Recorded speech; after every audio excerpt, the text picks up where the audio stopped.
It's an interesting time to say the least for life Sims games, but also one of enormous pressure. And just as Sims 4 actually acknowledged Inzoi going into early access, the Paralyzed team has also acknowledged Inzoi in a recent poignant question. With Inzoi reaching the #1 wishlist spot, are you guys adjusting any of your strategies for early access? And Alex responded, congrats to them. I'm looking forward to trying it. We are continuously learning from what other games do and refining our marketing strategies. Regarding gameplay, we already have our own specific vision that we aim to achieve, but it's always possible to get inspired by other games. Now, I would say that Alex is an effective communicator, navigating the narrow line of transparency while also tackling on the enormous challenge of creating Paralives. All in all, especially for a smaller team, I've been actually really impressed with how they handle and respond to things. Regardless of what I think of some of their decisions,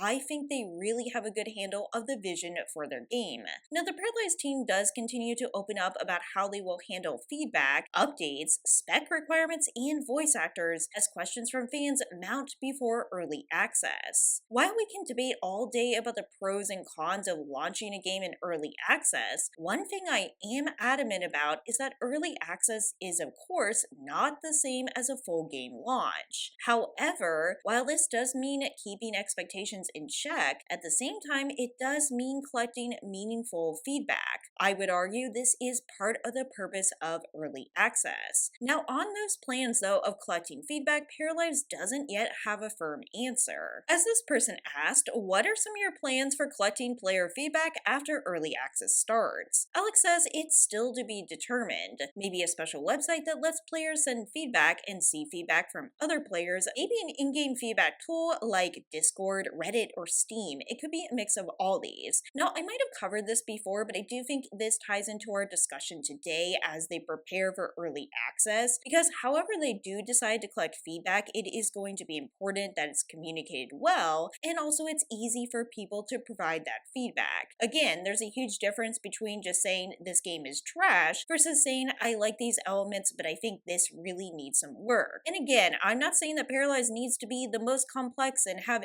everything that anyone ever wanted, but more so that constructive feedback should be given for the features we have. And we do know for certain there are going to be updates during early access, and this does include adding core elements to the game. As this person asked, while the game is in early access, there's obviously going to be a lot of updates. I'm curious as to when you plan on making additional free DLC. While additional add-ons are fun, I think it works best on games that have a really solid, fleshed out base, and as such, I'm happy to wait longer before I see any DLC. No, honestly, saying you're happy to wait longer for DLC, I completely agree. I don't think any of that should be rushed. And Alex answers, during early access, we will add things like pets and seasons. Seasons and weather in particular will be the big update during early access, which he argues can already be seen as free DLC. Same goes for pets and other elements. After early access, we will find more themes for our free DLCs. Now, obviously, the timeline of this is very unclear in the specific details, as is what will fully happen afterwards. As a reminder for probably the millionth time, of course, they plan on only doing free updates, and so far, no other form of monetization. It is possible they will keep their Patreon going, but they do not plan on having paid DLC, which of course is a topic I have covered at length in several videos. However, of course, you're not even worrying about updates or gameplay if you don't have the required specs. Now, I get this question very frequently, and I want to reiterate I find it likely that almost anyone who is playing Sims of any kind right now will not be running into any problems. That is, of course, if you are playing on Mac or Windows. I'm sorry, because console players, there is no console version as of yet in the works. While we don't have specific minimum computer specs to share yet, we will not have features that work or do not work on laptop computers. computers. This will depend mostly on requirements from the game and not the type of computer, laptop versus desktop. As long as you've got a Windows or Mac machine that meets the requirements, we will share it as soon as we get them. So in other words, I will also reiterate, I think it's likely that it is going to run on most laptops. This of course is just coming from what they have said in the past, that they do hope to cater to lower end specs. Now I know some people don't like that, but I personally think it's great we have games of different varieties. For example, we have Inzoi, and then of course we have Paralives. This allows different players to play the games they want. And also, hot take,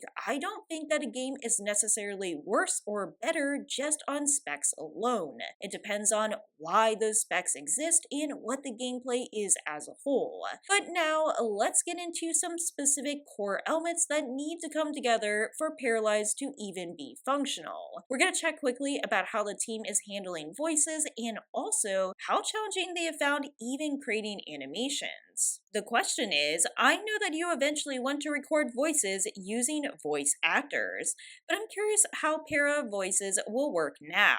Is it random or do you select from a certain number of voices? And Alex answered, yes, we do plan on working with voice actors to record the final voices. As of now, you can pick a voice in the Paramaker and each voice is a different actor. We still have yet to confirm the number of actors we will work with to record those voices. It's possible we will not have as many as first, but we could add more later. And this sounds completely reasonable to me. After all, voice actors are not free. I really love that they are working with voice actors, but again, more doesn't necessarily need to be done. If you honestly have a talented voice actor, they should be able to do a large range of voices. And so, this is just really exciting and I want to see how it turns out. And of course, while we talk a ton about gameplay on my channel, or at least I think I do, we have to acknowledge that animations are so crucial to any game. And honestly, they can be very challenging to implement. Usually in video games, animations are made to work for characters of a specific height. If you change that, all of a sudden the animation is broken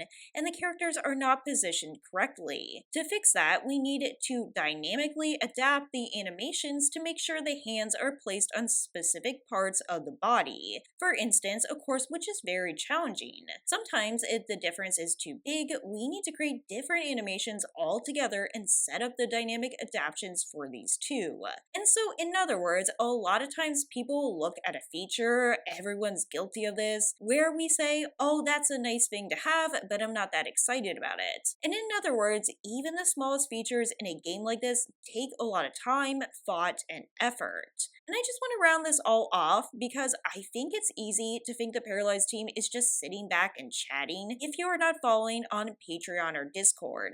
However, the truth is they are actually always telling us what they are working on, and you can find this on their development timeline on their website. Both March and April have proven to be just as busy as ever. In March, they created new clothing and accessories, as well as new furniture and objects. They also created animation variations based on personality and current emotions. They built new homes and shops for the town. They also added more content to the character autonomy system, more various improvements to together cards and social gameplay. More interactions can now be done as a group. They added more wants and emotions to the game. They also made various improvements to the Pairmaker, worked on their music, and shared several different showcases. Those showcases included creating color swatches for the game, a video about object resizing, a behind the scenes of audio effect creation, and new clothing items as always. And they always put secrets, which means they are working on even more than what they are posting.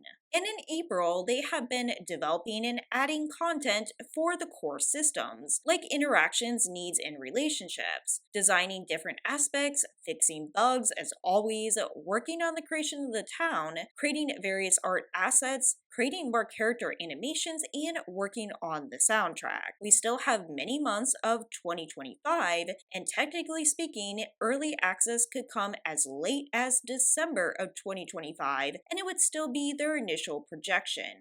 Now, let me know what you think about all this in the comments below. I know it was not as well organized or cohesive of a video as it sometimes is, but I hope you enjoyed it anyway. As always, please take care, and I'll see you in the next video.